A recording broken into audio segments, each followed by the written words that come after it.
합니다. JTBC죠. 200억 채무 불이행 관련 기사가 떴죠. BBB연대 신용등급도 투기적인 수준으로 하향됐고요.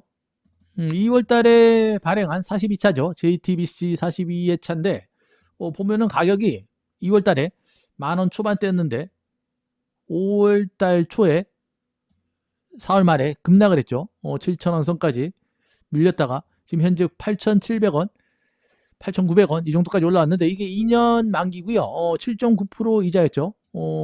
계속 JTBC나 뭐 이거랑 비슷한 채권들 BBB 정도 투자하는 종목들이 가끔 올라왔었는데 저도 가끔 뭐 BW나 이런 거 아주 가끔이죠. 1년에 한두 번 정도 영상 올려드렸었는데 그만큼 채권이 리스크가 굉장히 큰 겁니다.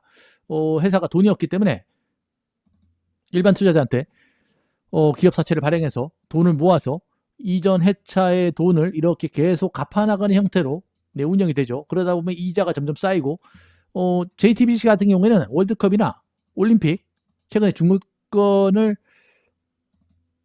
5억 달러, 7천억 정도, 7,500억이죠. 지금 환율 가치로 생각하면은 샀는데 이게 뜻대로 안 됐죠. 피파 월드컵 같은 경우는 26년부터 30년까지고요. 올림픽은 26년부터 32년 동하계죠.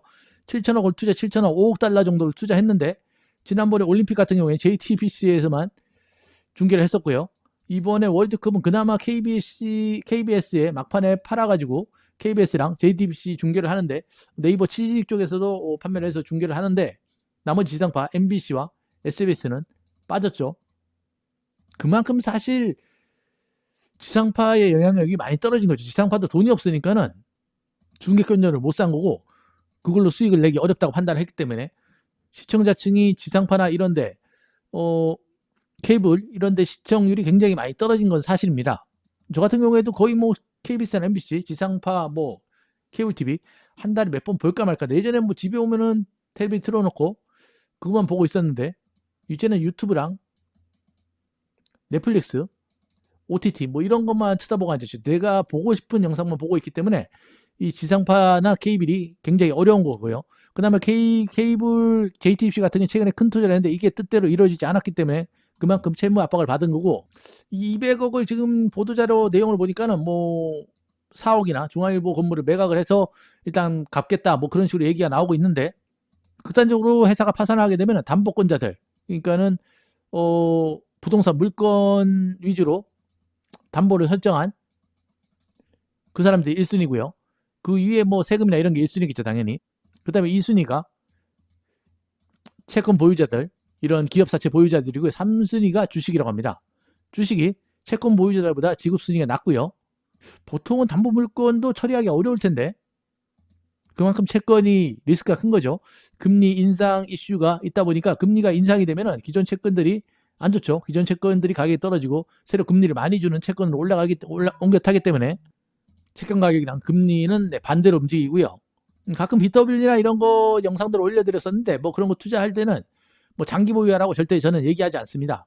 상장일날 채권 상장이라든지 BW 상장일날 웬만하면 매각하는 형태로 가고 길게 잡는다 그래도 30일 내에는 정리를 하는 그런 형태로 물론 이 JTBC가 채권 발행가가 1만 원인데 7.9% 준다 그러죠. 연이자 7.9%에 표면금리 뭐 2년 만기라 그러는데 사실 1만 원에 7.9% 받는다 그러면 굉장히 유리한 조건이긴 합니다. 지금 현재 뭐 파킹 통장 3% 4%밖에 3% 초반밖에 안 나오는 상황에서 유리한 상황이긴 한데 그만큼 많이 주기 때문에 그만큼 리스크가 덕지덕지 붙여 있는 거죠. 사실상 일반 시중금리보다 3%더 먹겠다고 생각으로 굉장히 큰 리스크가 큰 원금무장돼도 안 되는 상품에 뛰어드는 거죠.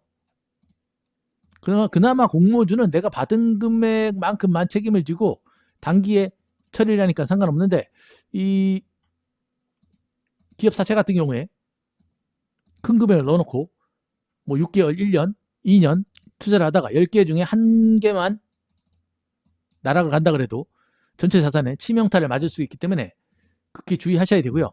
그만큼 뭐 주식도 그렇고요. 코인도 그렇고 개인 투자자가 직투하기에는 굉장히 리스크가 특히 국내 코스피 같은 경우에는 변동성이 너무 크다 보니까 뭐 코인 시장 저리 가라죠. 사실상 뭐 영상을 통해서 알려드리는 이유는 뭐 채권이 어떤 면에서는 뭐 시중 금리보다 높은 수익을 올릴 수 있는 그런 수단이기도 하지만은 반대의 경우에는 극히 치명타를 날릴 수 있는 상품이라는 거 알고 있어야겠죠. 네, 영상이 도움이 되든 안 되든 네, 구독과 좋아요 부탁드리고요. 네, 고맙습니다.